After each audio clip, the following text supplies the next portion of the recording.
Et au sommaire de ce journal du 12 septembre, les 4 jours du Mans, un lieu où tout se vend et tout s'achète. De l'épluche légumes à la maison clé en main.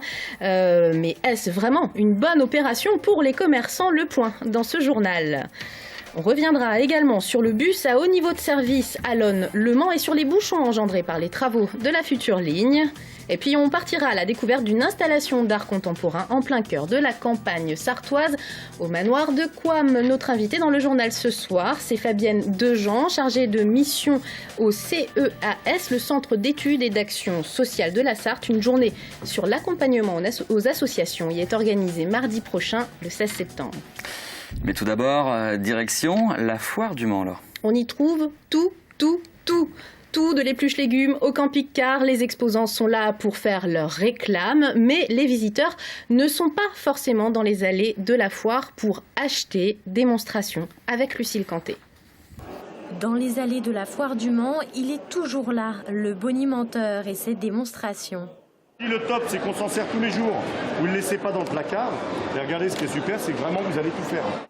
L'argumentaire est bien rodé et ça fonctionne. Il vend plusieurs lots de ces fameux couvercles et vendre dans une foire, ce n'est pas toujours si simple.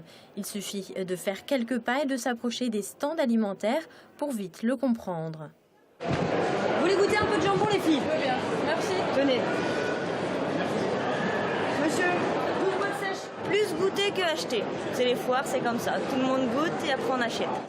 Mais si l'on achète quand même fromage et charcuterie à la foire du Mans, qu'en est-il des plus gros produits comme les voitures ou les camping-cars?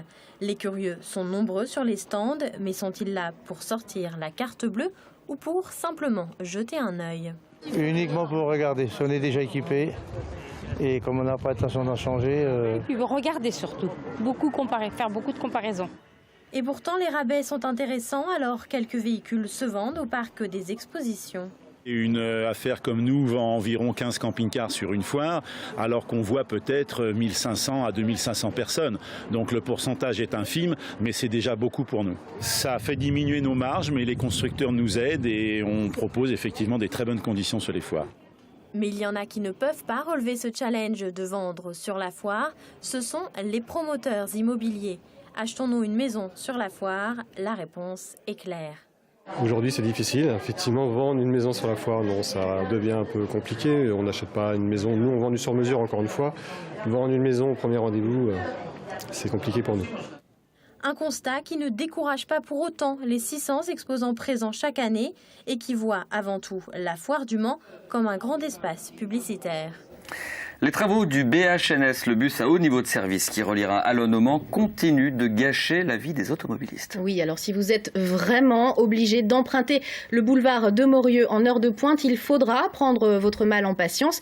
Les travaux devraient continuer pendant au moins un an. Le point avec Florent Clavel. Voici l'entrée du Mans, boulevard de Morieux. Vu d'en haut, cela donne un espèce de chaos, organisé certes, où voitures et tractopelles cohabitent à quelques mètres l'un de l'autre. Depuis le début des travaux, les voies pour les véhicules ont été divisées par 2. Résultat, des bouchons, jusqu'à une demi-heure pour traverser le boulevard. Pas d'amélioration prévue à court terme. On va avoir des zones de travaux qui vont s'enchaîner, donc on aura forcément des réductions de vitesse de circulation. La situation à la normale, elle sera vraiment normale quand l'ensemble des travaux seront achevés. C'est-à-dire dans un an au minimum avant la mise en circulation du bus à haut niveau de service.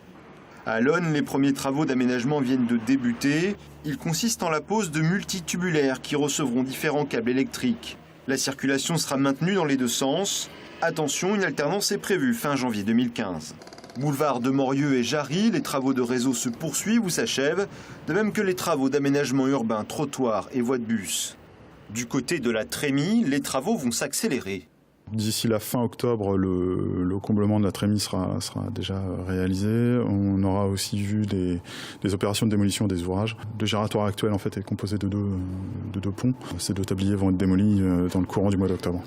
Ces travaux permettront la mise en place d'un bus rapide avec voie réservée. Il reliera à Lonne à la gare du Mans sur 7 km, mise en service fin 2015. Pour les automobilistes, en revanche, il faudra s'habituer au ralentissement. La circulation ne se fera plus que sur une voie dans chaque sens.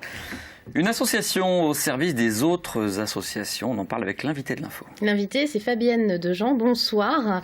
Bonsoir. Vous êtes chargée de mission au Centre d'études et d'action sociale, ou CEAS, de la Sarthe. C'est basé au Mans, cette avenue René Laennec.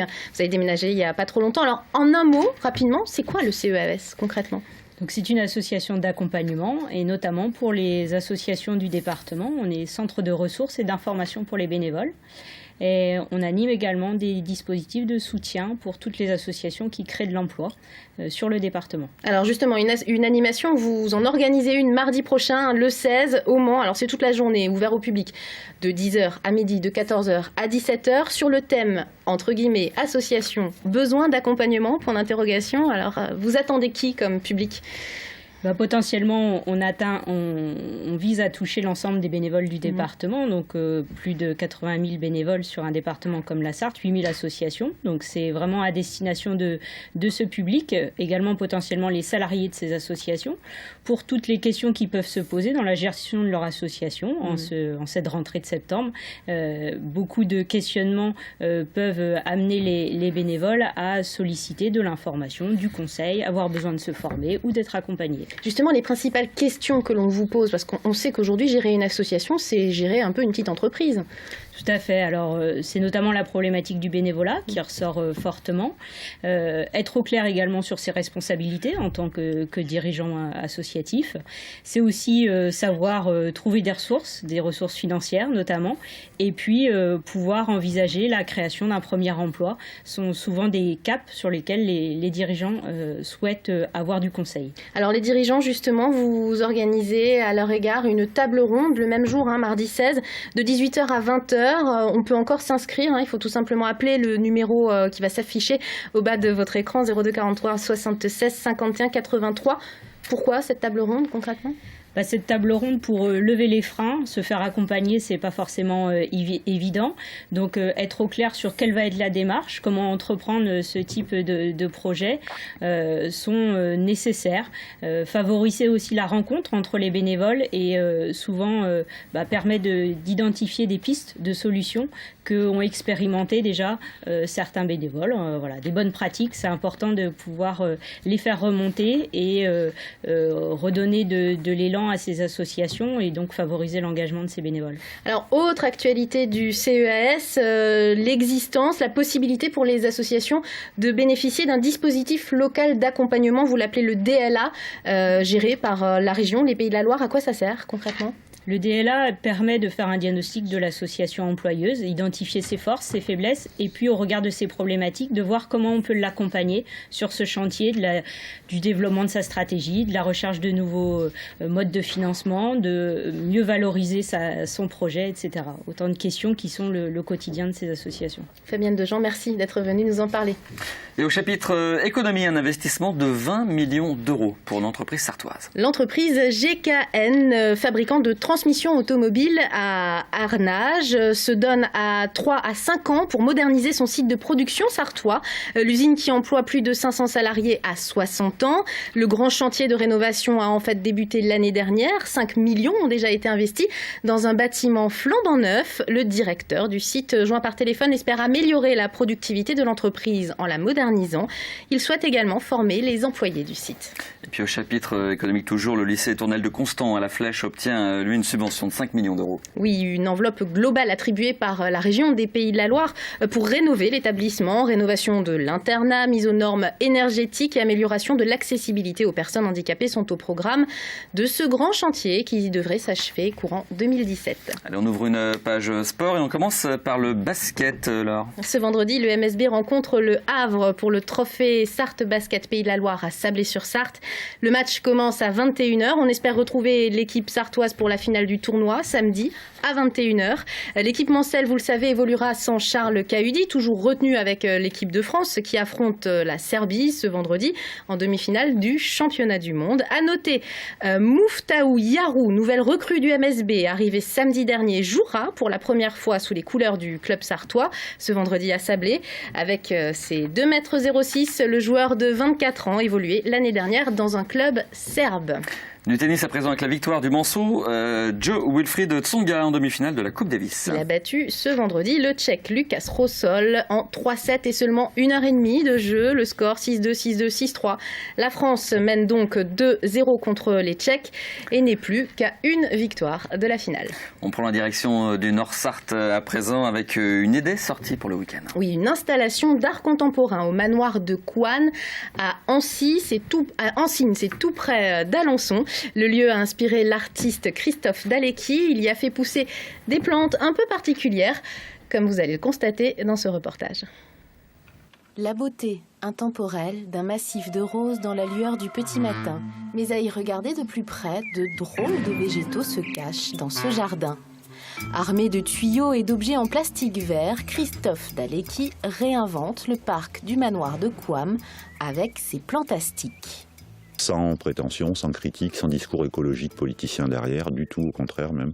C'est juste une interrogation, un positionnement. Je crois que ça nous situe bien dans ce rapport nature et culture, parce que c'est deux notions qu'on a souvent tendance à opposer.